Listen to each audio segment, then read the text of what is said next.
ശക്തമായ കാറ്റിലും മഴയിലും തൃശൂർ ജില്ലയിൽ വ്യാപക നാശം.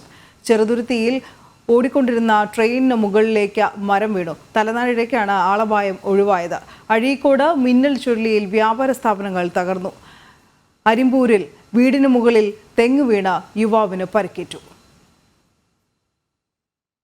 ചെറുതുരുത്തി കലാമണ്ഡലത്തിന് സമീപത്തെ റെയിൽവേ പാലത്തിന് താഴെയാണ് ഓടിക്കൊണ്ടിരുന്ന ട്രെയിന് മുകളിലേക്ക് മരം വീണത്. ജാംനഗർ തിരുനെല്ലി എക്സ്പ്രസിന് മുകളിലേക്കാണ് വൈദ്യുത കമ്പിയിൽ തട്ടി മരം പതിച്ചത്. ലോക്കോ പൈലറ്റിന്റെ സംയോജിത ഇടപെടൽ മൂലം ഉടൻ തന്നെ ട്രെയിൻ നിർത്തിയതിനാൽ വൻ അപകടം ഒഴിവായി. സംഭവത്തെ തുടർന്ന് ഇതുവഴിയുള്ള ട്രെയിൻ ഗതാഗതം 1.5 മണിക്കൂറോളം തടസ്സപ്പെട്ടു. DRD സംഘമെത്തി മരം മുറിച്ചു മാറ്റിയാണ് ഗതാഗതം പുനഃസ്ഥാപിച്ചത്.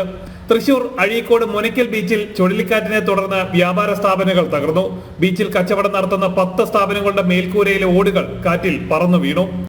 ബീച്ചിലുള്ള കടകള് പരിപൂർണമായിട്ട് നശിപ്പിക്കുന്ന രീതിയിലേക്ക് പോയി. അതോടൊപ്പം തന്നെ മുനക്കല് ചന്ദ്രൻ എന്ന ആളുടെ ചീനവല നാമവിശേഷമായി.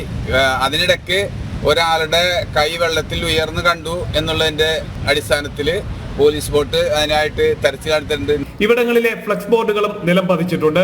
അരിമ്പൂർ മനക്കുടിയിൽ തെങ്ങ് വീടിന് മുകളിൽ വീണ് യുവാവിന് പരിക്കേറ്റു. കയ്പമംഗലം സ്വദേശി ഷിജുവിനാണ് പരിക്കേറ്റത്. ഇന്ന് പുലർച്ചെ 3:45 സംഭവം. ഷിജുവും അമ്മ കമലയുമായിരുന്നു വീട്ടിലുണ്ടായിരുന്നത്. രക്ഷപ്പെട്ടത് ഭാഗ്യം കൊണ്ടാണെന്ന് കുടുംബം പറഞ്ഞു. തൃശൂർ അരിമ്പൂർ കോൾപ്പാടശേഖരത്തിൽ ഉണ്ടായ മിന്നൽ ചുഴലിയിൽ പമ്പ് ഹൗസ് തകർന്നു. മോട്ടോർ ഷെഡിന്റെ മേൽക്കൂര കാറ്റിൽ പൂർണ്ണമായും പറന്നുപോയി. ശക്തമായ മഴയെ തുടർന്ന് തൃശൂർ നഗരത്തിലെ ഓടകൾ നിറഞ്ഞൊഴുകുകയാണ്. മഴക്കാല പൂർവ്വ ശുചീകരണ പ്രവർത്തനങ്ങൾ താളം തെറ്റിയതാണ് പ്രശ്നങ്ങൾക്ക് കാരണമെന്ന് നാട്ടുകാർ ആരോപിച്ചു. ജനം, തൃശൂർ.